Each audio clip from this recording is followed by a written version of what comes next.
भाई साहब क्या जबरदस्त किस्म का सेमीफाइनल हुआ है यार। आईसो करके भी इंडिया एंड तक फंसा हुआ था, इंग्लैंड चेस कर सकता था। कहीं पाकिस्तानी फैंस इंग्लैंड को तो सपोर्ट नहीं कर रहे थे, क्योंकि अगर आप लोग कर रहे थे तो ये आप लोग की नहुस थी जिसकी वजह से इंग्लैंड हार चुका है, वरना वो जीत भी सकते थे। बात दरअसल वही है कि 250 रन के ऊपर ही जो है मैच खत्म हो जाए। नॉकआउट मैचेस के अंदर क्या प्रेशर, क्या ये क्या, हम तो नॉकआउट के ऊपर वैसे भी जाके लाइसेंस ले लेते हैं कि भाई नॉकआउट का प्रेशर ही कुछ और होता है। 170 रन चेस करना नॉकआउट में कोई आसान काम नहीं होता। खैर हम भी क्या बात करें, कौन सा प्रेशर है, किसके लिए आसान है, किसके लिए आसान नहीं है। हमने तो पिछले 4 साल से कोई नॉकआउट देखा ही नहीं है।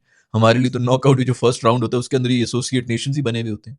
अभी भी जैसे कि हम पहले भी बात कर चुके हैं, नेदरलैंड्स का शुक्रिया कि उन्होंने कैच ड्रॉप किया था फहीम अशरफ का, नहीं तो हम फर्स्ट राउंड से निकल रहे थे, हम सेकंड राउंड में भी नहीं आ रहे थे, जिसके अंदर बारिश की वजह से हम एंड तक जिंदा रहे हैं। 250 रन किए हैं इंडिया ने सेमीफाइनल के अंदर। T20I के मैच के अंदर हमसे टेस्ट मैच के अंदर इतने रन नहीं हो रहे। बॉबी और रिजवान बेहोश हो चुके, कोमा में गए हैं, इस वक्त उनके ऊपर पानी की छींटे डाले जा रहे हैं कि नहीं नहीं ये T20I के अंदर ही हुआ। आप लोग क्या कैसी बातें कर रहे हैं, क्यों मजाक कर रहे हैं मेरे साथ। होश में आते ही सबसे पहला क्वेश्चन बॉबी ने ये किया। ऐसे भोंडे मजाक मुझे बिल्कुल पसंद नहीं है। फ्लैट पिच, ये पिच, वो पिच, बॉलर्स के लिए कुछ नहीं है। बुमरे को देख लिया भाई, बुमरे को छोड़ो पांडु को देख लिया। उन्होंने कहा कि भाई हम बुमरे को नहीं मारेंगे, चलो इसको रिस्पेक्ट दे भी दे देंगे, जो भी है। 6 रन दे के गए, 6 क्या 10 रन भी दे जाता उस मौके के ऊपर आके। रिक्वायर्ड रन रेट आपकी 15-16 पे गई हुई, आप उसके अंदर वैसे भी आप जी जाते हैं, फिर भी वो 6-6 रन देके जा रहा है। उसको तो चलो जो रिस्पेक्ट दी है कि नहीं दी है।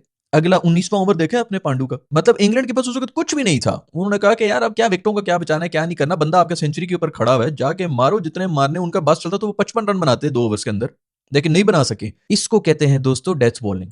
हमारे जो स्पेयर हेड प्रीमियम बॉलर थे ना, अभी उस दिन श्रीलंका के खिलाफ 28 देने वाला था आखिरी 1 ओवर के अंदर, 28 रन। 19 बॉलों के ऊपर 48 के 50 रन चाहिए थे इनको जीतने के लिए। कुछ याद आया आपको? 18 बॉलों के ऊपर इतने रन चाहिए थे जब कोहली खड़ा हुआ था, हमारे रूफी और शाहीन साहब स्पेयर हेड ऑस्ट्रेलिया की कंडीशंस के अंदर बॉलिंग करा रहे थे, जहां पे बॉल नजर नहीं आती, इधर छाती से गुजर रही होती, नजर नहीं आ रही होती। इन कंडीशंस के अंदर वो हमें मार के गए थे। सेम इक्वेशन थी। और अभी तो आखिरी ओवर के अंदर 30, मतलब ये भी नहीं है कि आखिरी ओवर में, चलो हमारे तो हो गए थे ना आखिरी ओवर में 15 रन, फिर भी पड़े हुए थे हमसे, फिर भी 15 नहीं डिफेंड हुए थे। उस सिचुएशन तक भी नहीं लेके आए। अगर इनको कहीं मिल जाते 15-16 रन, इवन 20 रन भी मिल जाते, इंग्लैंड ने कर जाना था चेस। और आपने देख लिया एंड में मारे उन्होंने 2-3 छक्के तो मार ही दी। ये फर्क है भाई। इस लेवल हम लोग रोते रहते हैं जी हमारी स्ट्राइक रेट नीचे है, 250 किस तरह होते हैं फलाना। उस दिन हमारा स्टार्ट देखा था आप लोगों ने, 170-180 के ऊपर पहली विकेट गिरी है, हमसे तब 250 नहीं हुए थे। जब ऑल द मोर रीजंस थे कि यार 250 मार के 60 रन से हमने जीतना है, और ऐसे स्टार्ट के बाद हमसे 250 नहीं हुआ था। हम तकरीबन ऑल आउट हो गए थे, 220 मर की हुआ था, 30-40 रन नहीं बनाए थे पूरी टीम ने, क्योंकि मेंटल ब्लॉक है। हम लोग जा ही नहीं सकते। हमारे दिमाग में 200 जो है वो अनरियल चीज है कि 200 भी नहीं हो सकता, तो इसलिए हम 170-180 के ऊपर जो खुश हो जाते हैं कि बड़ा स्कोर करके आगे। मेंटल ब्लॉक लगा हुआ है। उस दिन जब 200 के ऊपर जा रहे थे तो उस दिन मेंटल ब्लॉक फिर आ गया, क्योंकि आपका थॉट प्रोसेस ही यही है कि 200 तो बहुत स्कोर होता है। तो जब 250 होना चाहिए था तब भी हम 250 नहीं करके गए थे। 8 विकेटें 9 विकेटें हाथ में थी तब हमसे 250 नहीं हुआ था। ये सारे मेंटल ब्लॉक हैं जो कि हमें लगे हुए। हम बैटिंग को रोते रहते हैं। हमारे पास कोई एक बॉलर निकाल के दिखा दो मुझे जिसको आप दे सकें बॉल के, यार तू 15 रन डिफेंड कर ले। जो हैं वो जमान खान वगैरह, उनको नेड़े भी नहीं लगने देंगे भाई।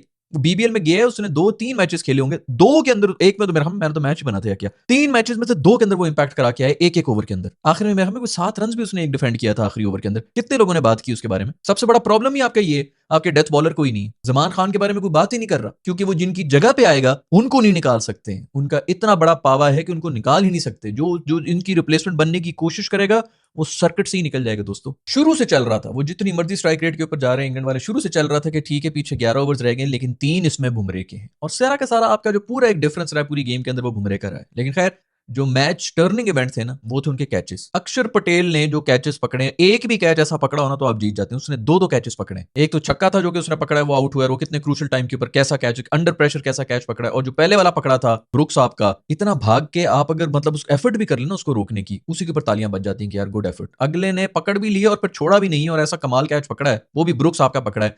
ब्रुक इस पूरे टूर्नामेंट के अंदर बस हमें पेलने के लिए आया था, हमें मार के वो चले गए। उन्होंने सेंचुरी मार दी, सिंगल हैंडेडली वो मैच लेके चले गए थे। आगे उन्होंने ना उनसे पहले कुछ उन्होंने किया था ना बाद में कुछ किया। इनफैक्ट ब्रुक साहब ने तो आज कैच भी ड्रॉप किए, संजू सैमसन का कैच ड्रॉप किया जो 81 रन मार के फिर चला गया। उसने फिर एक दफा गेम साइड पे कर दी। किस्मतें देखो वैसे इंडिया वालों की भाई, कोई एक पॉइंट नहीं है जिसके ऊपर वो अनलकी रहे हो, उल्टा लक भी इनको फेवर कर रही होती है। सारी न्यूमरोलॉजी के चक्कर में भाई हर चीज जो है वो मुहूर्त निकाल के जो ना सब सेट किया हुआ है, पीछे जर्सी पे कौन सा नंबर लगा हुआ है, नाम के अदद कितने बनते हैं, सब लक का एलिमेंट पूरे का पूरा उन्होंने ठीक किया होता। आप देखते रहे, अभी पिछले दिनों ये कोई गेम खेल रहे थे, अगले प्लेयर वो मेरे ख्याल में वो टीम हारने लगी थी, उनके 2-2, हाँ ये यूएसए वाली गेम जो थी, 2-2 इंजरियां हो रही किसी एक ही मैच के अंदर। ये कौन सी शक्तियां जो कि चल रही हैं साथ साथ? खैर ये पहले तो प्रूव होगा नहीं, और जब तक हो जाएगा तब तक जो है वैसी बड़ी देर हो जाएगी। खैर भाई जेकब बेथेल जो है बेहतरीन किस्म के इनिंग्स खेल के गए हैं, बहुत मजा आया, बड़ा जबरदस्त जो है नया लड़का है और बहुत ही जबरदस्त इनिंग्स खेल, लेकिन फिर भी डिजर्विंग इंडिया ही था यार। आपने 250 रन मारे हुए थे जिन्होंने शुरू में बैटिंग की थी, वहीं पर गेम जो है तकरीबन खत्म हो चुकी थी, तो बड़ा जोर लगा दी इसने। मतलब बेथेल नहीं बेसिकली कोई एंड में कोई जबरदस्त किस्म की इनिंग्स खेली, मतलब 100 रन की कोई छोटी मोटी इनिंग्स तो नहीं होती, सिंगल हैंडेड लेके चल रहा था, नहीं तो पूरे का पूरा इंग्लैंड तो कब से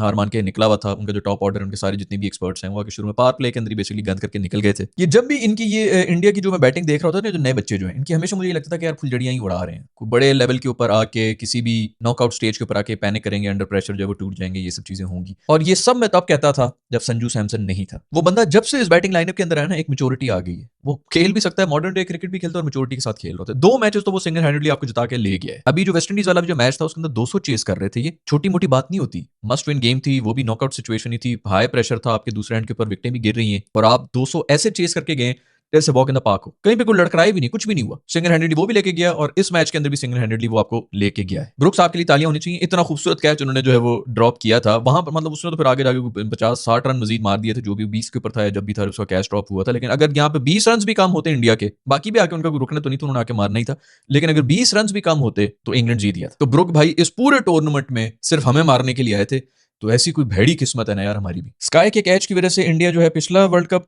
जीता था, और अभी फाइनल का तो मुझे कुछ पता नहीं है, लेकिन अगर फाइनल जीता ना तो ये अक्षर पटेल के कैचेस की वजह से, ये इन कैचेस की वजह से जीत रहे हैं। अक्षर पटेल की क्या फिटनेस है जो आप लोग कह रहे हैं बड़ी फिटनेस, तो ये वो मेरी डाइट फलाना ये वो, मासूम के हल्के पड़े में आंखों के नीचे, कमजोरी है उसको, वीकनेसेस है, इसको फिटनेस नहीं कहते, इसको कहते हैं दोस्तों ट्रेनिंग। वो ट्रेनिंग करते रहते हैं, वो पूरी पूरी रात भी जो है ना, इस उनकी प्रायोरिटी सिर्फ क्रिकेट है इनके जो प्लेयर्स की।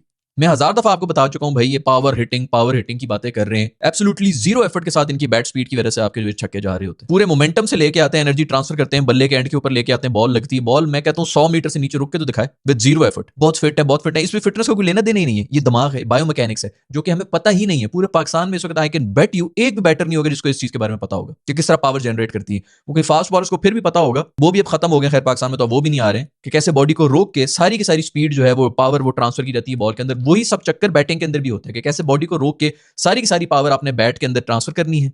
वो जब बॉल पे जाती है तो बॉल आपकी भाई 70 मीटर से नीचे नहीं रुकती, और जब आपकी गेम छक्कों के ऊपर आ जाती है ना, फिर आपकी फील्डिंग की भी जरूरत नहीं पड़ती। इसी के ऊपर पाकिस्तान सबसे ज्यादा मार खा रहा है, वरना हमें नहीं पता 2010 से, मतलब 2009-7 जब से भी T20 आया शुरू हुआ है, हर कोई बंदा इसी चीज को रो रहा था ना भाई, एग्रेसिव क्रिकेट है, शॉर्टर बॉल पे आपने मारना होता है, ये होता है वो होता है। 2020 के बाद से क्या बेसिकली चेंज हुआ है? 2020 के बाद से ये चीज चेंज हुई है कि छक्के ज्यादा मारना शुरू हो गए, मार मार के आप चौकों से भी कर लेते हैं, 12 रन पर ओवर के हिसाब से आप 220 रन उससे ही बना लेते हैं, लेकिन चौके नहीं लग रहे, छक्के लग रहे हैं। और वो छक्के क्यों लग रहे हैं? बैट स्पीड तेज होगी, बायोमैकेनिक्स इनको पता चल गया। ये जो हमारे यहाँ पे लगे हुए जी कलाइयां मोटी हो तो फलाना हो, ये मोटा हो वो मोटा हो, जिम जाके जान करो पता नहीं भिंडियां खाओ थे, उबले हुए अंडे खाओ तो फलाना पावर हिटिंग वगैरह, कुछ भी नहीं चाहिए। अब जो लोग मेरी बात को समझ रहे हैं उनको मैं बता दूं कि ये जीरो एफर्ट के साथ पांड्या के हाथ से बल्ला निकला था ना, वो क्यों निकला था? ग्रिप लूज थी, और ये सिर्फ ग्रिप लूज करने से नहीं आता, ये विप मोशन जो है ये सारा का सारा बायोमैकेनिक्स उन्होंने समझी नहीं कि किस तरह ट्रांसफर करना है बल्ले तक, और फिर जब वो लॉन्ग हैंडल भी आ गया, वो सब चीजें आ गई हैं, ये उस पर मार रहे हैं। हमारे यहाँ पे सारे जो है वो जोर लगा लगा के पावर हिटिंग ये होती, पावर हिटिंग वो होती है, उसके अंदर यही होता है कि 2 लग जाएंगी, तीसरी बाउंड्री के ऊपर आउट हो जाएगा, लोग जो है डर के मारे कुछ करते ही नहीं। इनके तिलक वर्मा को उठा के देख लो,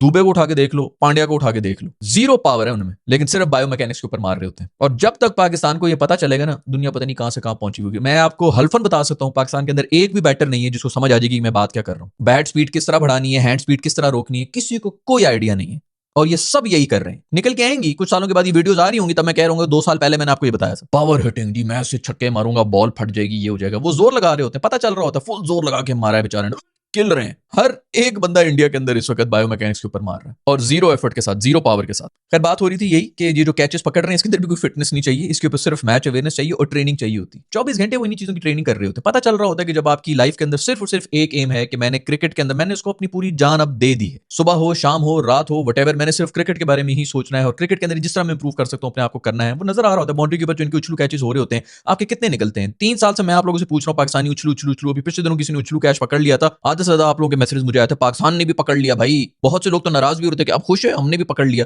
कितना कोई छोटा स्टैंडर्ड है कि एक कैच के ऊपर तुम लोग खुश भी हो। बट खैर आई एम प्रीटी श्योर मेरी ऑडियंस को तो इससे कोई फर्क नहीं, लेकिन कोई ना कोई एक छिछोरा जो है बीच में भपरा हुआ बैठा हुआ 3 साल से, जिसने कोई ना कोई आके लुच जरूर डालनी होती है कि आप खुश हो भाई, आप क्या बोलोगे कि पाकिस्तान ने पकड़ लिया। उनके हर मैच के अंदर 3-3 बंदे इस तरह पकड़ रहे होते हैं, हम एक पकड़ के तालियां बजा रहे हैं, ये हमारा स्टैंडर्ड बताता है। फिर भी अभिषेक टुल्लर भाई जो है वो एक दफा फिर से फेल हो चुके हैं। पूरा का पूरा टूर्नामेंट बड़ा जबरदस्त किया उनका, उन्होंने माइटी जिम्बाब्वे को जो मारे हैं चके बाहर निकलने का। यार तेरी तुम लोग इसको टुल्लर कह रहे हो, कितनी वैसे बेइज्जती की बात है। पूरी उम्र बेचारे बाबर को कहते रहे कि जी जिम्बाबर है, अभी जिम्बी शेख शर्मा इनको मिल गए। मासूम पूरी बड़ी टीमों के सामने फेल होता रहा, जिम्बाब्वे को मार के जो है वो हीरो बने हुए। खैर उनका भी ऐसे कोई पता नहीं चलता, अभी एक मैच रह गया है, उसके अंदर भी अगर वो चल गया तो वो अकेला ही मैच ले जाएगा। लेकिन टुल्लर का ये सीन होती है कि 7 मैचेस में से एक में चलेगा और फिर उसके अंदर गेम आपकी खत्म हो जाएगी। कंडीशंस तो उनके लिए बिल्कुल सूटेड ही है। अभी ये जो है ये फट्टा विकेट ही होती है, अभी भी खैर बिल्कुल फट्टा ही थी। और अहमदाबाद में भी उनको इसी किस्म की फट्टा कंडीशन मिलेंगी।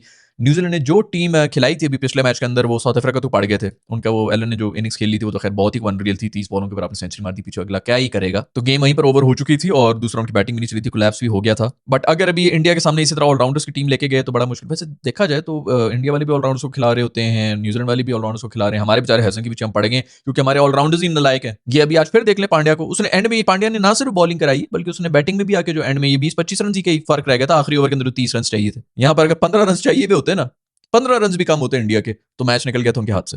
कर भी आर्चर मासूम भी जो है वो भी हम पे हीरो बने हुए थे और तो उन्होंने कुछ किया नहीं है। मेरा ख्याल में आज फिर बॉलिंग में जो है वो 50 खा के गए, रिकॉर्ड को छक्के भी खा के गए मेरा दोस्त। 7 छक्के पड़े मेरे दोस्त को, जितनी पेस से आ रही थी उतनी पेस से जा भी रही थी वापस। रूफी भाई हंस पड़े, उनकी हंसी निकल गई उनको देख के। आसपास के सारे मोहल्ले के लोग भी आके मुड़ के उनको देखा है कि भाई होश में है आप। खैर अभी जाएगा मेरा दोस्त, देखना तुम लोगों को बांग्लादेश की सबसे ताकतवर बैटिंग लाइनअप को कैसे चीरता वो बीच में से निकलेगा। पूरी दुनिया यही कह रही होगी इसको तुम लोगों ने नहीं रखा था ना वर्ल्ड कप के अंदर, इसलिए आप लोग हार गए, तो अगले वर्ल्ड कप के लिए फिर उसको रेडी रखो। वो जो यूएसए से हमने आखिरी ओवर में जान शर्माई थी, 15 या 16 रन हमने रूफी भाई ने डिफेंड करने थे। बहुत कमाल, हमारे बड़े कमाल प्लेयर्स हैं भाई। कोई मैच मतलब मुझे समझ नहीं आती मैं कौन कौन से मैचेस निकाल के आऊं कि इसके अंदर इसने जान शर्माई थी, उसके अंदर उसने जान शर्माई थी। फील्डिंग के हिसाब से बॉलिंग क्या होती है इनको ये नहीं पता है। इनसे आगे हम क्या एक्सपेक्ट करेंगे कि यार इन्होंने 15 बचाने हैं कि 25। जब आप फील्ड जो आपने सेट की थी उसके हिसाब से अगर आप बॉलिंग नहीं करा रहे तो आप तो शुक्र करें आप पे 36 नहीं पड़ रही, तो शुक्र करें युवराज जैसे लोग आजकल नहीं है। और ये भी शुक्र करें कि इंडिया के साथ हाई प्रेशर जो है वो आईसीसी टूर्नामेंट्स के अंदर ही खेलते हैं। अगर हम उनके साथ बायलैटरल सीरीज खेल होते हैं ना, जिनको खोल के वो खेल रहे होते हैं अपनी क्रिकेट जिससे वो खेलते हैं, ये युवराज वाली 6 छक्के वाली मैं आपको लिख के बता रहा हूं, कम से कम ही 3 दफा हमारे बॉलर्स खा चुके होते हैं इंडियन से। और पहली दफा इंडिया में शायद होता है कि उनका स्टेडियम फुल ना होता, वो भी बोर हो जाता है कि यार इस कचरा टीम के साथ क्या ही मैचेस करने। तो ये शुक्र करें, बल्कि हमारे तो वो आके प्रेस कॉन्फ्रेंस में ये बोल रहे होते हैं कि भाई हमने इंडिया को हराया, आप लोगों से तो वो भी नहीं हुआ था। उन टीमों को कह रहे हैं कि हमने इंडिया को हरा दिया जो मतलब 5 साल के बाद कहीं जाके एक दफा इंडिया के साथ एक मैच खेलते थे, उसके अंदर भी इंडिया डरा हुआ होता था कि यार इनको हराएंगे किस तरह, और हरा के वो सेलिब्रेट करते थे। अब उनकी सेलिब्रेशंस नहीं होती। खैर भाई बहुत बहुत मुबारकबाद हो, इंडिया जो है वो फाइनल के अंदर आ चुका है। मेरा तो प्रेडिक्शन ये थी कि इंडिया और साउथ अफ्रीका की हो गया फाइनल, लेकिन अब इंडिया और न्यूजीलैंड का हो गया। वैसे एक बात है कि न्यूजीलैंड ही पड़ता है इनको, लेकिन मुझे वैसे लग नहीं रहा। और अब वैसे भी इंडिया अगर फाइनल के अंदर आ गया है तो यहाँ पर आके उनका हारना बनता नहीं है। अपनी होम कंडीशंस भी है, वैसे भी टेस्ट प्लेयर तो उनका वैसे उनका क्राउड होता है जो कितना शोर कर रहा होता है और इतना बैक भी कर रहा होता है, उसकी वजह से इतना प्रेशर सिचुएशन बन जाती है कि गोरे बेचारे तो वहीं पे पैनिक कर जाते हैं। तो यहाँ से उनका हारना बनता तो नहीं है, बट न्यूजीलैंड कुछ भी कर सकती है। तो जो भी हो फाइनल मजे का होना चाहिए, क्योंकि सेमीफाइनल भी जो है वो भी काफी मजे का हुआ था। वैसे तो पहला सेमीफाइनल भी जो है वो बुरा नहीं था, वो तो एक अनरियल किस्म की इनिंग्स होगी थी। 30 बॉलों के ऊपर 33 बॉलों के ऊपर आपने सेंचुरी मारी भी हो तो अब अगली टीम क्या ही कर सकती है। बट ये पूरी तरह से प्लान करके आएंगे और प्लान के हिसाब से बॉलिंग करेंगे उसको तो पकड़ा जा सकता है। बट खैर वेल प्लेड इंग्लैंड, मजा आया। जो सेमीफाइनल में मतलब डिजर्विंग टीम थी वही आई भी थी, पता चल रहा था कि टाकरे की टीम जो है आपस में लड़ रही है। इन कंडीशंस के अंदर इंडिया को एज तो थी, और फिर अगर आप फुल बैटिंग का मतलब उसके ऊपर चले जाएं तो इंडिया की ऑफ कोर्स स्ट्रेंथ भी ज्यादा है। खैर भी आपकी क्या प्रेडिक्शंस है कि कौन जीतेगा फाइनल, इंडिया जीत रहा है कि न्यूजीलैंड जीत रहा है? एक बात तो कंफर्म है भाई, अब पाकिस्तान निकला मैंने तो हमारा तो जीरो इंटरेस्ट हो जाता है। मतलब अभी तो शुक्र है कि हम सेकंड राउंड के अंदर आ गए, थैंक्स टू नेदरलैंड्स, इन्होंने कैच ड्रॉप किया था फहीम वाला, अदरवाइज तो हमारा तब से खत्म हो रहा था। हमारा कोई इंटरेस्ट रहता ही नहीं है। इंडिया रहता है तो टूर्नामेंट के अंदर हमारा भी हल्का फुल्का सा जो इंटरेस्ट रहता है, और कोई ना कोई वैसे भी मतलब इंडियंस तो सब देख ही रही होते हैं तो टूर्नामेंट होता है। इट्स वेरी अनफॉर्चुनेट कि बाकी पूरी दुनिया के अंदर क्रिकेट बिल्कुल डिक्लाइन पे जा रहा है, मर गया। लेकिन फिर भी इंडिया रहता है तो कम से कम कुछ ना कुछ लाइफ रहती है टूर्नामेंट्स में, अदरवाइज वर्ल्ड कप तो नहीं रहता। तो ये तो अच्छी बात है कि इंडिया फाइनल में भी आया, कम से कम फाइनल का भी थोड़ा बहुत इंटरेस्ट तो रहेगा। फिर आप लोगों की जो भी प्रेडिक्शंस है नीचे कमेंट्स में लिख के बता दें। पाकिस्तान की ओडीआई टीम जो है नई नवेली टीम अनाउंस हो चुकी है, उसके अंदर बाबर को भी ड्रॉप कर दिया गया है, साइम को भी ड्रॉप कर दिया गया है। अजीब एक मतलब जो ओडीआई के आपके स्पेशलिस्ट प्लेयर्स थे उनको निकाल दिया गया है। इसके ऊपर मैंने वीडियो बनाई है, यहाँ पर मैं उसका लिंक डाल दूंगा, आप लोग उसको भी जाके देख सकते हैं। I will see you in the next video, bye.